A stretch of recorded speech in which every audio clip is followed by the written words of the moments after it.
What's up, Colonel fans? I'd like to welcome you to another episode of EKU Sports Today. I'm Big Skinny. So for a majority of the 17,000 plus students here at Eastern Kentucky, I'm pretty sure this past weekend was spent milking those last hours of spring break. But for the student athletes who happen to be playing spring sports, they're not spending their time buried in the sand or having a home-cooked meal. Now they're out sipping water and Gatorade and eating at Chili's. That is unless they got to open up conference play at home like the Colonel's tennis team did. So they got a little staycation and they prepared to defend their conference crowns. Both men's and women's tennis did have some fun in the sun on Friday, however, as they continue to break in their new outdoor facility. So we're going to get you to the J. Thomas Higgins tennis courts, where EKU was taking on Austin Peay. It's always ladies first here in Richmond, and Coach Ortel's 15-16 female squad would win the doubles point, which would be critical as the Govs stole wins at the 1, 2, and 3 spots. But 4, 5, and 6 were there to pick up their sisters. Freshman Margot Lacroix secured the 4-3 victory with a 6-4, 7-6 win against Hannah Tatlock. The men would have a much easier time against the Govs as they cruised to a 7-0 victory. Alex Alvaro secured the win with a 6-1, 6-4 triumph at the 2 spot. Saturday, Mother Nature would force Eastern indoors, but that's all right because they say revenge is a dish best served cold. And revenge would be had as the women notched a 7-love victory against the defending tournament champions, Murray State Racers. Robbo said it felt good to get that monkey off his back as Murray has handed EKU 4 straight losses.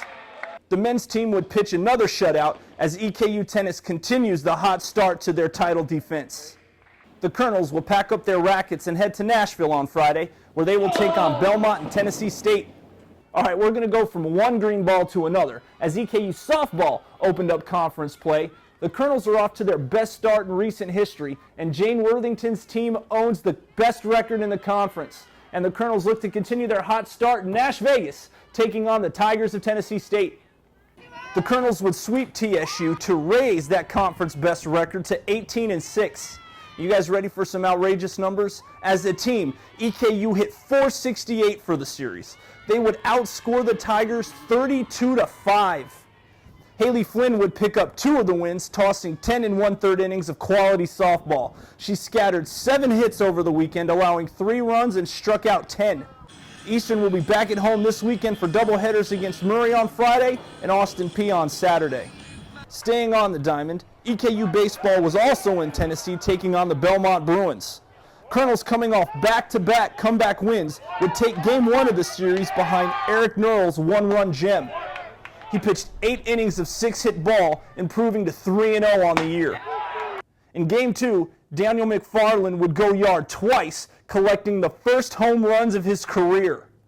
In Game 3, Doug Teagarden and Luke Wurzelbacher would hit round trippers, and Alex Hamilton would strike out 8, tying his career high, but the Colonels would drop the last 2 games of the series by a combined 2 runs.